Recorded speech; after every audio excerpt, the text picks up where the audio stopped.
আসসালামু আলাইকুম। প্রবাসী ভাইদের জন্য আরেকটি পাসপোর্ট সংক্রান্ত কথা। যারা প্রবাস থেকে দেশে আসেন, বিশেষ করে 3 মাস, 4 মাস, 5 মাস পাসপোর্টের মেয়াদ থাকে।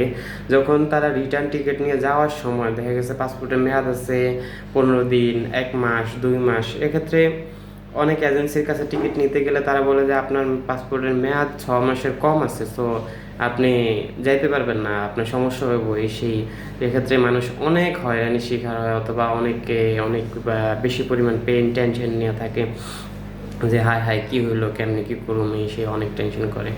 সো এই ক্ষেত্রে টেনশন করার আশা করি কোনো কারণ নাই, বিকজ যারা ছুটিতে আসে, যাদের ভিসা আছে, তাদেরকে এয়ারপোর্টে আটকায় না। যদিও কোনো কোনো ইমিগ্রেশন অফিসার আটকায় অথবা কোনো কিছু জিজ্ঞেস করে, তাদেরকে এই সফটলি বললেই হয় যে স্যার আমরা এইভাবে আসছি, আমরা ছুটিতে যাচ্ছি, আমাদের ভিসার মেয়াদ, হসপিটাল মেয়াদ কম আছে, আমরা ওখানে গিয়ে পাসপোর্টটা রিনিউ করবো। ঠিক আছে, এভাবে বুঝিয়ে বলতে পারলে ইমিগ্রেশন অফিসাররা আশা করি ছেড়ে দেবে। ঠিক আছে, কারোর কোনো সমস্যা হইব না, এ পর্যন্ত হয় নাই, কাউরে আটকায় রাখে নাই। ইমিগ্রেশন অফিসাররা এত এত না যে কাউরে এরকম কষ্টদায়ক কোনো কিছু করবো অথবা আটকাকে হয়রানি করবো। ঠিক আছে, সো টেনশনের কিছু নাই। যারা ছুটিতে আসছেন কম মেয়াদ থাকলেও টেনশন ফ্রি করে নতুন টিকিট করে যেতে পারবেন, ইনশাল্লাহ সমস্যা নেই।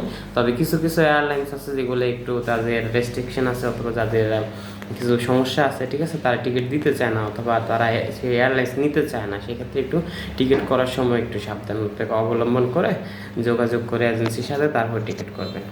ঠিক আছে, আসসালামু আলাইকুম।